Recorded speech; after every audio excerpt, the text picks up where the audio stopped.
In this video, we're comparing the Samsung S26 Ultra and the iPhone 17 Pro, which has exactly the same cameras as the Pro Max, head-to-head for video. And we're going to cover the native camera apps, the Blackmagic Camera app on both devices, Samsung's APV codec versus Apple's ProRes and ProRes RAW. We're going to look at stabilization, and as well we're going to test the mics and external mic workflows, and a few other things as well. The iPhone 17 Pro shoots video up to 4K and up to 120 frames per second. The Samsung 26 Ultra matches that, but it adds the 8K option at 24 or 30 frames per second. The 26 Ultra's new f1.4 aperture on the main camera is significantly wider than the iPhone's f1.78. And in practical terms, we should really be expecting it to allow in roughly 1.3 stops more light than the iPhone 17 Pro's main camera. But the thing is, what each phone does with that light in processing is a different question entirely. So in this video, we're going to find out if this 1.4 aperture actually makes a difference, or is it really just a little bit of hype? And we're going to find out a lot of other stuff as well. So in standard daylight, with both phones using the native app, shooting regular Rec 709, the differences are really more about character than quality. The iPhone, I think, renders more punch and contrast straight out of the camera. The colors kind of pop and the skies look a little bit more dramatic. On the other hand, the Samsung takes a more naturalistic approach, and I'd say it's actually closer to what your eye actually sees, with less aggressive contrast and more restrained saturation.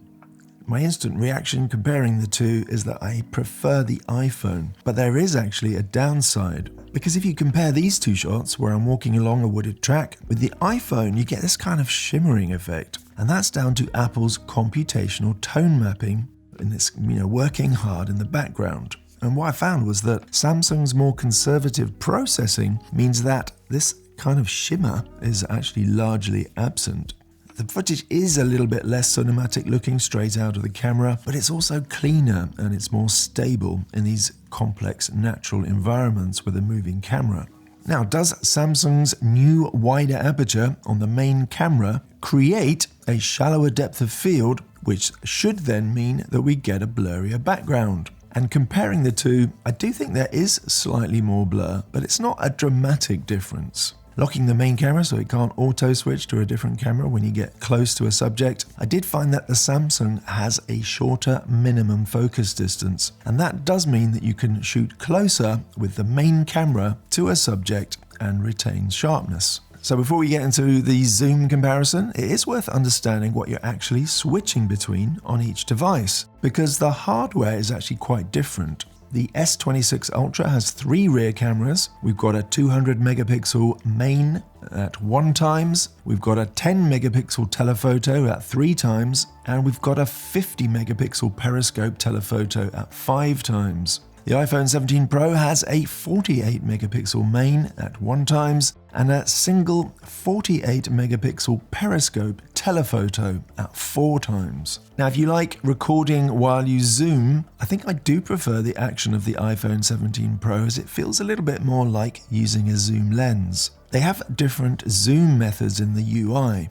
The iPhone has a maximum zoom in video mode of 24 times, while the Samsung goes slightly further, maxing out at 25 times. But the result in daylight at max zoom is much more acceptable from the Samsung than the iPhone, which is pretty pixelated. To get the zoom control on the iPhone, long press on a camera button and you'll get this zoom wheel. On the Samsung, you get different options. Long press on a camera button and you get a zoom slider next to a row of zoom shortcuts. But when you start recording, by default, a zoom slider appears replacing the camera buttons. The nice thing about this slider is that you can control the speed of the zoom. So if you want a nice slow zoom, you can just move it a little bit. And if you want a fast zoom, then you can push it further. That's quite a nice little feature if you like recording zooms.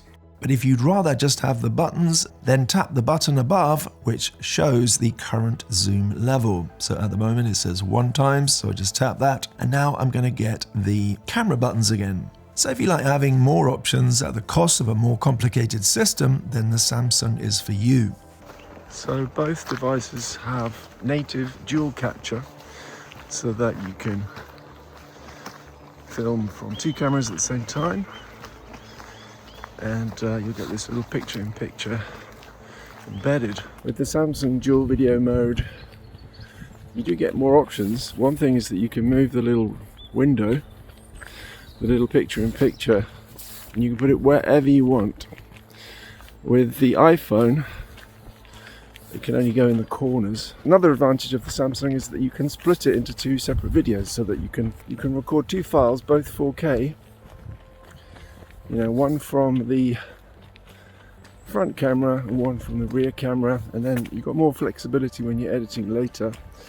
You can play around with them. You can even edit them together if you want to switch backwards and forwards, rather than having them picture-in-picture. So both phones cap the front cameras at 4K 60 frames per second. Again, I find the quality comparison the same as the rear cameras. The Samsung is kind of more natural, but the iPhone is more immediately pleasing to the eye. So one thing the iPhone 17 Pro does that the Samsung doesn't is it allows you to hold the phone in portrait and then record in landscape. Or you can hold it in landscape and record in portrait. Yeah, you can hold the phone vertically and record horizontally, and it's actually, I find, more comfortable to hold it like this rather than like this. Okay, so let's look at some low light tests. If we just open the camera app and shoot in auto mode, in a low light situation, the video from the Samsung S26 Ultra does come out worse than the iPhone 17 Pro. The Samsung video is a little bit brighter, but also quite soft, and it's pixelated, and there's also blocking. The iPhone video, on the hand, is a little bit crisper, clearer, and less blocky. So here I'm just shooting using the regular native camera app of each phone with HDR video switched off, but of course you will get different results if you take more time, use different codecs, and manual exposure controls. Switching to the Blackmagic Camera app so that I can control ISO, and then setting both devices to 400 ISO. Although it doesn't look as bad as in auto, the Samsung main camera produces a good deal more noise. The iPhone clip is a little bit cleaner, despite having this smaller aperture, which is supposed to let in less light. So we shouldn't expect the telephoto cameras to do as well as the main cameras when we're shooting in low light. The Samsung S26 Ultra 3 times performed even more poorly than I expected. When I switched from the main camera to the 3 times tele, it wasn't able to find focus, and it was also pretty noisy. I mean, I expected noise, but not this kind of soft focus. And it actually did it more than once, so it's not just a one-off accident. And I found that if I switched to the 5 times tele and then switched back, and then the 3 times clicked into sharpness. So it is a little bit of a glitch here.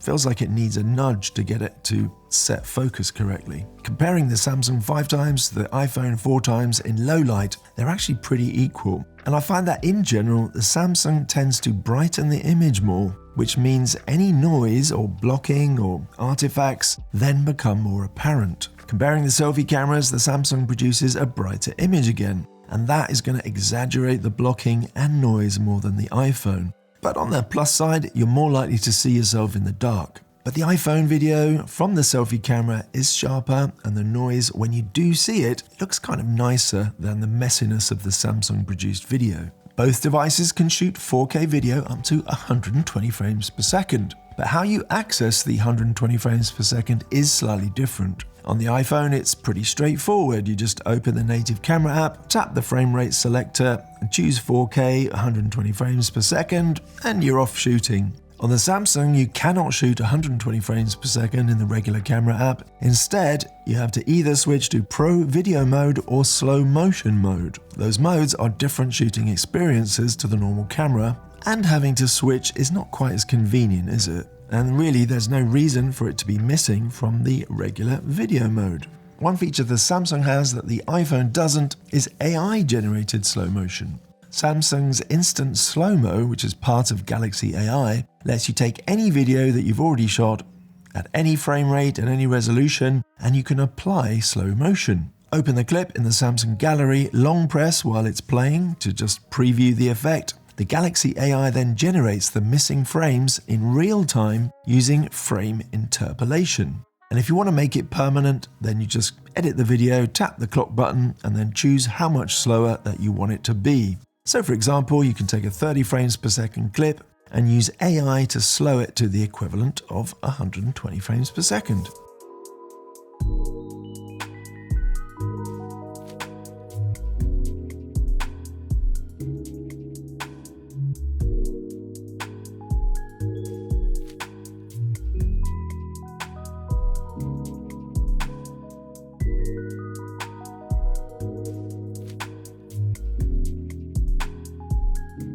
ProRes is Apple's professional codec, refined over nearly 2 decades, and is deeply embedded in a lot of post-production workflows worldwide. APV is Samsung's answer to that, and it's pretty brand new, it's open source, and it's making its real-world debut in the S26 Ultra.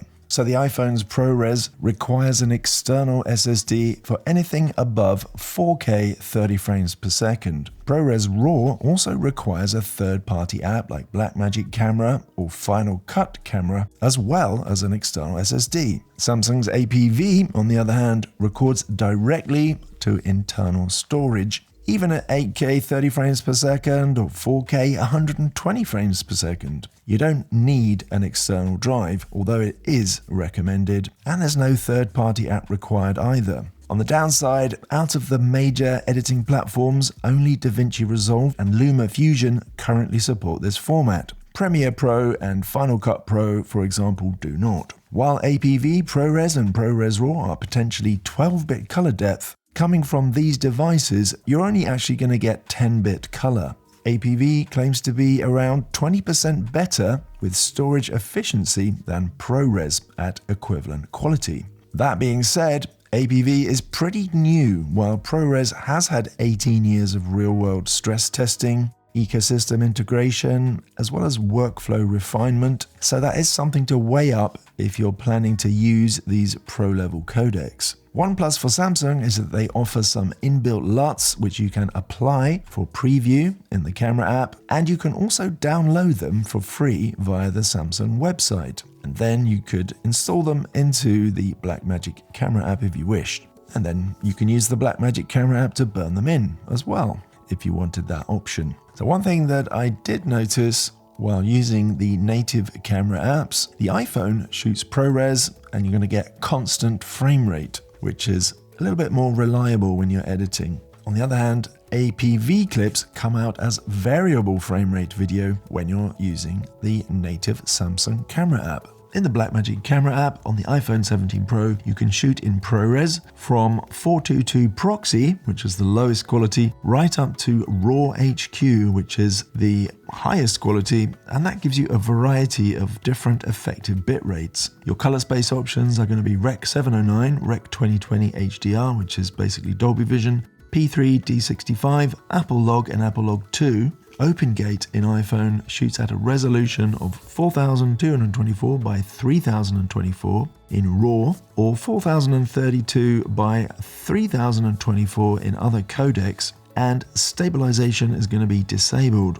And naturally, the maximum resolution is going to be 4K, just like in your regular app on the iPhone. Using the Blackmagic Camera on the Samsung, with APV, you get explicit bitrate control. So you can go from 200 up to 1600 megabits per second at 4K and 400 to 1600 at 8K. Your color space options are Rec 709, BT 2020 Hybrid Log Gamma 10 and Samsung Log HDR, although it's worth noting that when you're using APV, you can't shoot Rec 709. OpenGate on the Samsung gives you either 5760 by 4320 resolution at 6K or 4080 by 3060 at 4K. And unlike on the iPhone, you get to keep the 2 stabilization options as well. And one more bonus is that you get a maximum resolution of 8K, then there's also a 6K option as well. Unfortunately, I wasn't able to export LUTs from the Blackmagic app on Samsung, which you can do on the iPhone. It's a small thing, but it is a bit of a shame because Samsung users don't get to use those free Blackmagic LUTs to use with your Samsung log when you're grading. So one thing that the Samsung S26 Ultra has that the iPhone doesn't when you're in the Blackmagic app is exposure priority modes. And this means that you can lock shutter and keep ISO in auto, or lock ISO and then keep shutter in auto. So this is the portrait mode for video. So you're going to get the, computerized fake blurry background. So we're going to compare that with the iPhone's cinematic mode. And also I'm using a little external mic here, because one of the issues that I had with the Samsungs in the past was that no matter what you did, you always got a heavily sort of compressed audio coming out of the Samsung. But actually, let's try it with Pro mode so we can see if we can bring down the gain and if that makes any difference. Okay, so this is in Pro mode with it at 0 gain. Let's try and bring down the gain. I can see in the audio levels that it's pretty high up. So the Samsung audio processing is adding a lot of compression and gain. So now I've switched it to -12 on the audio gain. And if it's like the other Samsungs, then it's still going to be heavily compressed. And I can see that in the audio levels on the screen here, it's still pretty loud.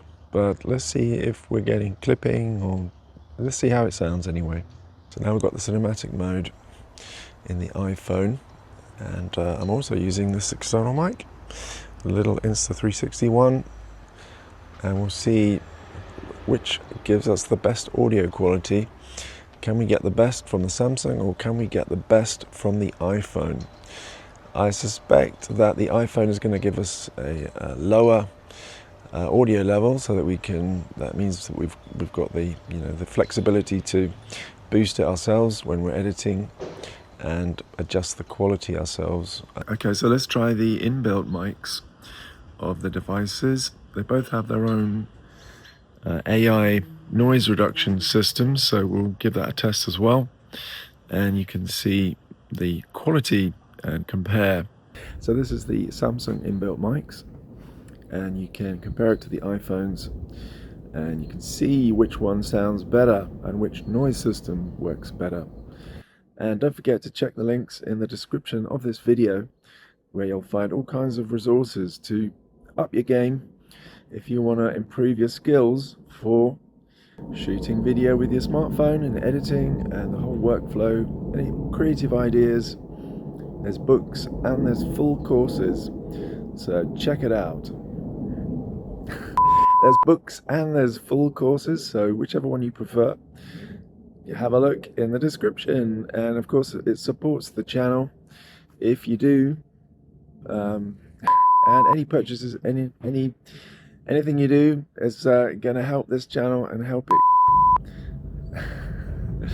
And anything you do will help the channel to, and also just a big thank you to the Patreons, and and also just want to say a massive thank you to all the Patreons on, and also I just want to say a big thank you to all the members on Patreon and to everyone who bought a book, because it helps to keep this channel running.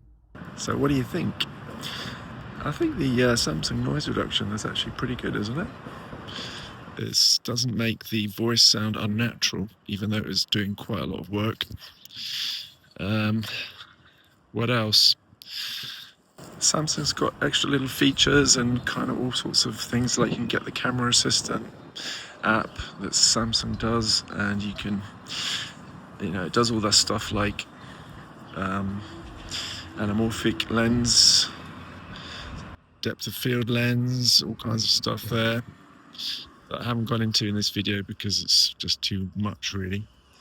So it allows you to kind of tinker with things a lot and add extra settings. I think if I had to choose between the Samsung S26 Ultra and the iPhone 17 Pro for shooting video, I probably would choose the device that I'm using now, which is the iPhone. There's not really that much in it. There's lots of pros and cons. Things like the constant frame rate, ProRes from the iPhone, the APV being variable frame rate. It's maybe not a sort of deal breaker, but it just means that it isn't really that top level, you know, professional level codec that we want it to be, because variable frame rate can cause little issues here and there. It is a compression, you know, it's a form of compression. So when you shoot APV, you're going to get these massive files, just as big as the ProRes files, if not more. And you don't want this extra compression, which is variable frame rate. You want constant frame rate because it's going to be more reliable. It's going to be more reliable syncing to sound. It's going to be better to edit with. It's going to be smoother to edit with. It's going to use less processing power when you edit with it. And so that's why when you shoot professional level codecs, you get a constant frame rate. Just a small thing. Other than that, the 1.4, other than that, the Samsung's wider aperture doesn't really seem to benefit you in low light situations. You do get a little bit of extra bokeh, a little bit of extra blurry background, but is it worth it just for that tiny little fraction of extra blurry background? Probably not if you have to choose between the two, I don't think it is worth it, but they're both very good devices, and if you buy either one, you'll be getting a great video shooting device. But that's it from me. It's very windy, so the iPhone will do a really good job with this noise reduction, otherwise my voice is going to sound like